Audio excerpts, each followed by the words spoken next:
एक डेटा सामने आया है जिसमें यूपीआई ट्रांजैक्शंस कैसे रहे in the month of March 2021। इसके बारे में हम बात करेंगे। एंड बहुत सारे इन्वेस्टर्स जो है एसबीआई कार्ड्स के इन्वेस्टर्स, तो वो यहाँ पे थोड़ा सा मतलब कॉन्शियस हो रहे हैं कि भाई क्या मतलब सही में इसमें इन्वेस्टेड रहना चाहिए, नहीं रहना चाहिए, लॉन्ग टर्म में क्या लगता है, क्या यूपीआई कंप्लीटली रिप्लेस कर देगा कार्ड बिजनेस को। तो ये कंसर्न्स डेफिनेटली वैलिड कंसर्न्स हो सकते हैं, तो उसके बारे में आज हम बात करने वाले। सो यूपीआई के ट्रांजैक्शंस की अगर हम बात करते हैं ईयर ऑन ईयर जो ग्रो हुए हैं, सो मार्च 2021 ये जो मंथ था, जो डेटा रिलीज हुआ है उसमें 270 करोड़ ट्रांजैक्शंस, कितने 270 करोड़ ट्रांजैक्शंस यूपीआई के अंडर हुए हैं। और वैल्यू वाइज अगर मैं बात करूं तो 5 लाख करोड़ रुपीस का वैल्यू है इन ट्रांजैक्शंस में। So definitely it is a big achievement. मतलब पैंडेमिक ने जो करके दिखाया है अभी, या फिर 2016 में जो डिमोनेटाइजेशन हुआ, यहां पे एडवांटेजेस डिसएडवांटेजेस के बारे में बात नहीं करेंगे, but definitely it was a push towards digital transactions. उसके बाद आई थिंक पैंडेमिक ने जो चीजें की है, जो 5-7 सालों में हो सकती थी, वो 1 साल के अंदर पैंडेमिक ने करके दिखाया। At least digital revolution payment side से तो हम बात कर ही सकते हैं, तो वो यहां पे होता हुआ नजर आ रहा है। सो फिर अभी लोगों को लग रहा है यार ये यूपीआई कहीं क्रेडिट कार्ड्स बिजनेस को, डेबिट कार्ड बिजनेस को रिप्लेस ना कर दे। डेबिट कार्ड तो सीधा सीधा कंपटीटर नजर आ रहा है, so definitely debit card business के लिए ये प्रॉब्लम हो सकता है। बट क्रेडिट कार्ड्स में क्या ये सही में वैसा रिप्लेस कर पाएगा क्या? एक चीज तो है डिजिटल ट्रांजैक्शन है दोनों, और जहां पे day by day market share बढ़ता जा रहा है यूपीआई का, so definitely digital payment side की तरफ से अगर कुछ पोटेंशियल मार्केट शेयर एक्वायर हो सकता है इस पर्टिकुलर सिस्टम से, तो डेफिनेटली ये हो सकता है। बट एक चीज हमें याद रखनी होगी कि क्रेडिट कार्ड का जो पेनिट्रेशन है इंडिया में, that is very very very low. Again the same number मैं आप लोगों के सामने रिपीट करूंगा। 100 लोगों के सामने इंडिया में 3 क्रेडिट कार्ड्स इशू किए जाते हैं। विजाविज यूएस में 100 लोगों के सामने 300 क्रेडिट कार्ड्स इशू किए जाते हैं। तो वो आप समझ सकते हो कि कितना बड़ा गैप है एक डेवलपिंग नेशन में और डेवलप्ड नेशन में। अभी आप आर्ग्यू करोगे यहाँ पे कितनी जनता रूरल एरिया में रहती है, इनकम लेवल्स कितने ज्यादा कम है यहाँ पे। So I completely understand that particular thing, but looking at our demographic dividend, जहां पे 35 के नीचे 65% जनता है, and we are trying to be more and more urbanised now.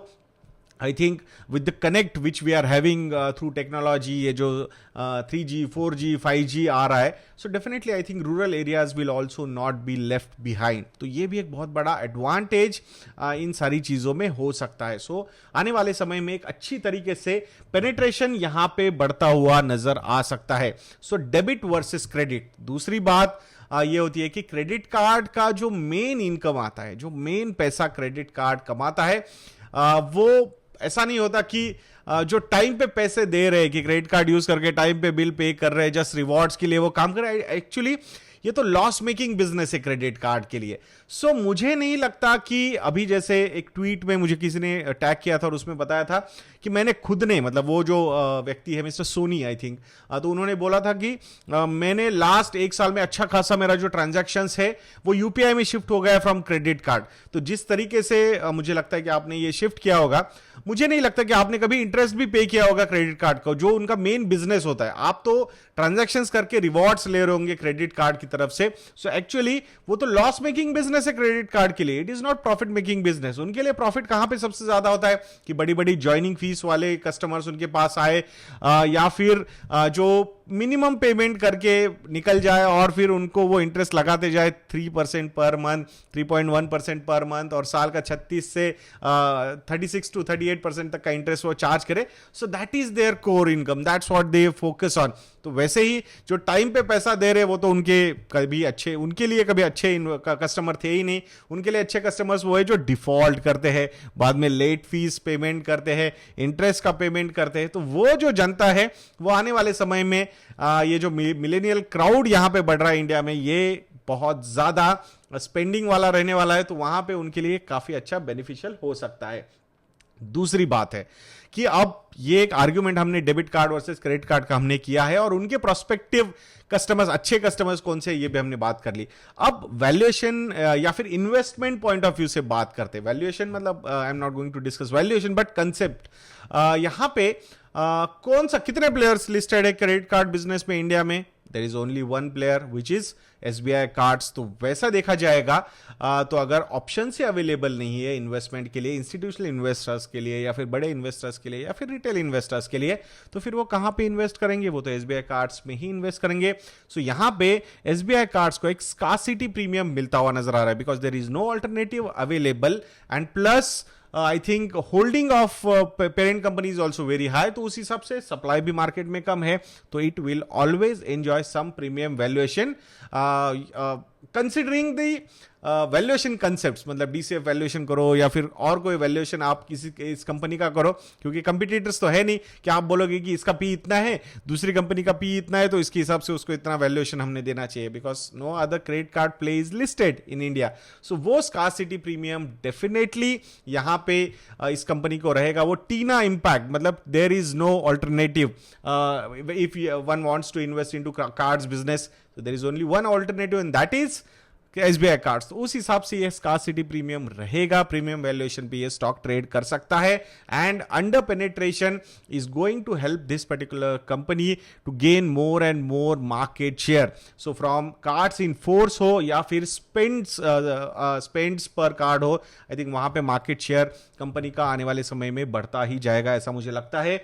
ये जो यूपीआई ट्रांजैक्शंस वगैरह है, ये जो मार्केट शेयर मैक्सिमम गेन कर रहे, believe me they are gaining the maximum market share from the cash market। जो कैश में हम पैसा देते थे वो कम हुआ है। सो उस हिसाब से अगर हम देखेंगे तो डेफिनेटली मार्केट डिजिटलाइज होने वाला है, तो उसमें एडवांटेजेस यूपीआई को भी होंगे। और ऐसा मत समझिए कि यूपीआई हमेशा फ्री रहने वाला है, definitely they are going to charge you, otherwise what's the logic of Google Pay या फिर फोन पे कि वो ऐसा मतलब फ्री में ही सारी चीजें करते रहेंगे, और कब तक वो आपका डेटा एनालाइज कर करके आपको दूसरे प्रोडक्ट ही बेचते रहेंगे। They are going to earn some amount of money from these transactions also। so let's see। अब वैसे भी I think 30% के ऊपर मार्केट शेयर ना जाए, ऐसा एनपीसीआई ट्राई करता है किसी भी ये जो पेमेंट सर्विसेज है, गूगल पे हो, फोन पे हो, जो थर्ड पार्टी पेमेंट सर्विसेज है, तो उनको वो they are trying to restrict at 30% market share. So definitely so they are going to earn somehow from you, जैसे कि आप और मैं, हमको आदत लग रही है उसकी। सो एक बार आदत लग जाती है, फ्री का कंटेंट मिलता जाता है, फिर ओटीटी का प्लेटफॉर्म पे सब्सक्रिप्शन लेना ही पड़ता है, and that's how the things work. So मैं आशा करता हूं ये थोड़ा बड़ा डिस्कशन हो गया, 7-7.5 मिनट का, बट आपको ये प्रोडक्टिव लगा होगा। So if you people feel that we are doing a good job, so please visit our website investanna.in। You can go and subscribe our model portfolios, जहां पे 7 to 8 मॉडल पोर्टफोलियोज हमने develop करके रखे हुए, अलग अलग रिस्क प्रोफाइल के हिसाब से, स्टॉक स्पेसिफिक है, म्यूचुअल फंड वाले हैं, वैल्यू पोर्टफोलियोज है, ग्रोथ पोर्टफोलियोज है, एसआईपी ओनली पोर्टफोलियोज है। तो definitely I think it will help you a lot. And उसके लिए एक हैप्पी होली ये प्रोमो कोड अभी भी एक्टिव है, flat 30% discount on each product, research product available है, एंड कॉम्बो ऑफर्स के लिए जाओगे so then the discount could be as high as 40 to 50% if you go for 3 years subscription. So happy Holi ये promo code use कीजिए and get good amount of discount on our website investanna.in। तो मैं आशा करता हूं ये video आपको अच्छा लगा होगा। वीडियो को लाइक करना, वीडियो को शेयर करना और चैनल को सब्सक्राइब करना मत भूलना दोस्तों। जल्दी 2.5 लाख सब्सक्राइबर्स का टारगेट हम अचीव करने वाले हैं। मैं आशा करता हूं आपका सहयोग यहां पे जारी रहेगा। नेक्स्ट वीडियो में मिलते हैं। जय हिंद।